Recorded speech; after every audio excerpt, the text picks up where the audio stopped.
We like to picture Jesus as being gentle, meek, and mild. And so often he comes across that way in the scriptures, but not today. He's at the temple in Jerusalem, and he makes a whip out of cords, and he's angry.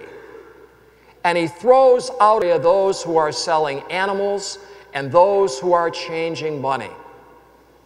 And the translation I like that he uses to expel them is, "My house shall be called a house of prayer, but you have made it a den of thieves." Why is Jesus so angry in this gospel?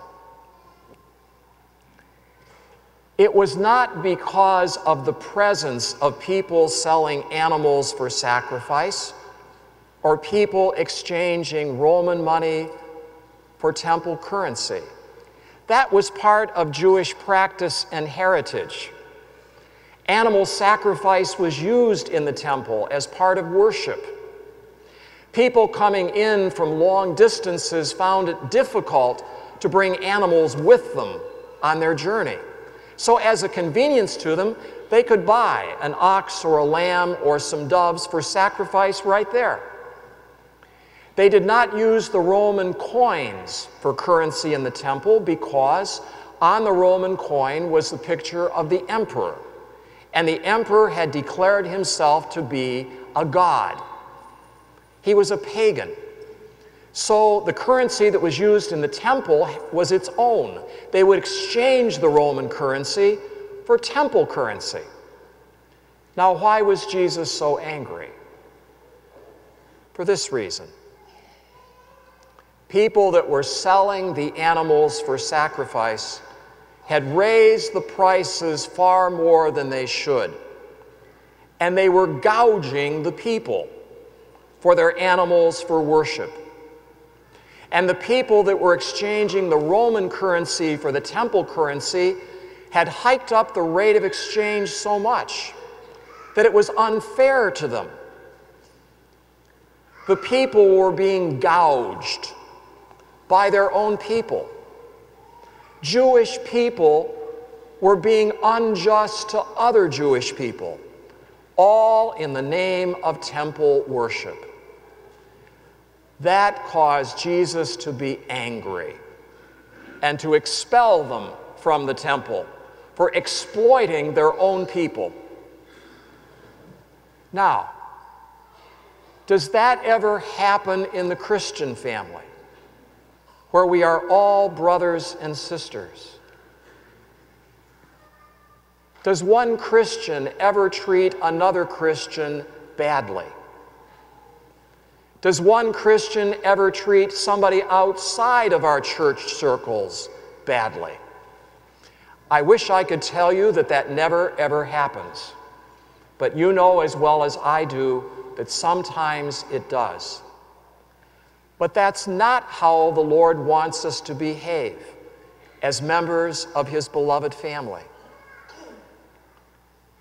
He thinks of us so dearly that He came to be among us, to forgive our sins, to show us how to live, and give us the grace to do it. We are brothers and sisters in the family of the Lord. I'll leave you with a story this morning, and it's a bit of a parable. It's about a stranger who came into town and wanted to go to church. He drove to the church a bit early, found a parking place just in front, and parked his car. He was getting out of his car, and another motorist came along, rolled down his window, and shouted at the visitor, "Hey, what are you doing? That's where I usually park. You took my place." "Sorry," the visitor said, moved his car to another spot. The visitor came into the church and found a pew and began to pray. A lady came in the church and said to him, "Hey, what are you doing here? That's my usual spot. You took my place." "Sorry." And he moved.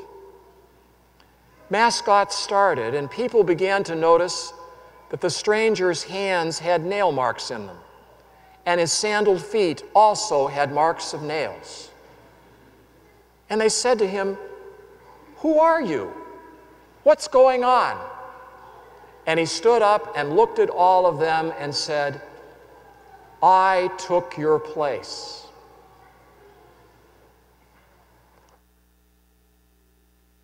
He took our place on the cross. Sinless though he was, he carried the burden of our sins on his shoulders. And he died for us, that we could be free of sin and we could be members of his own family, the church. That's what he did for us, so that we could live as brothers and sisters, not only believing that in our hearts, but acting it for everyone to see. And why did Jesus do that for us? Because he loves us. He took our place.